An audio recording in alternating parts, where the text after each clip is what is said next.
This video is going to take you through the mechanics that you need to sort out before you can start making your decorative topiary tree. I'm going to be using a terracotta plant pot, which I'll be lining with a plastic bag which came with one of my online deliveries. You could use any kind of container you want, a metal bucket, a ceramic flower pot, but you will need to make sure you line it either with a piece of a plastic bag or a plastic container of some sort, like a yogurt pot. Otherwise you may find your container will crack. Now you need to make up a mix of plaster of Paris or polyfiller. I'm using here moulding powder, and in the bag off to my side I've got some actual domestic plaster for skimming ceilings and so on. So it's a white powdery mix which you need to mix up with water until you get a nice thick consistency. Inside my yellow bag, which was marked coarse concrete, I've actually got an opened bag of 1 coat plaster mix. So I'm topping up my mix in my bowl. I just felt I didn't have enough, and then I'll add that water to that. I'm not following any particular ratio of powder to water. I'm making it up as I go along, but I do know that if you buy a box of polyfiller, it will give you precise instructions as to how much powder to water you'll need. And I am mixing this up with an old wooden spoon until I get a nice thickish consistency. Ideally, I would have liked to have added a bit more water, because when I turned my mix out into my flower pot, it was a little bit dry underneath, but it was perfectly okay for what I'm going to use it for.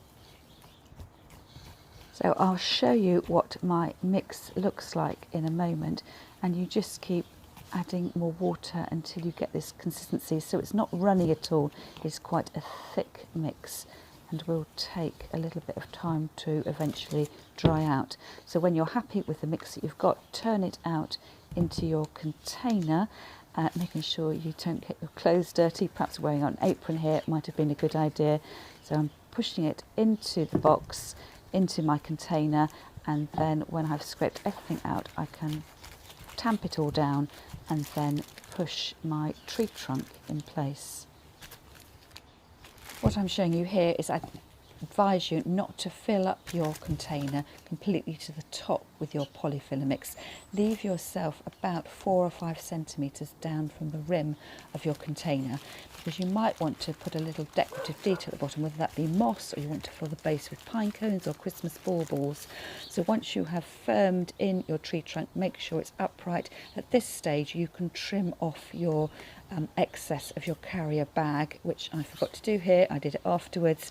And if you feel that your trunk needs more support, whether because you've used smaller sticks than I have, or you've mixed your polyfiller mix up to be a wetter consistency and you can feel your tree trunk sliding around, you could use masking tape of some sort just to anchor it in place and hold it upright while the polyfiller dries, which may take up to 48 hours or even longer. So you will need to do this bit of prep in advance.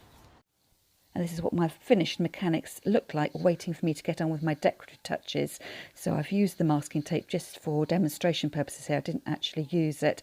Holding everything in place with the polyfiller mix about 4 or 5 centimetres down from the rim of my container.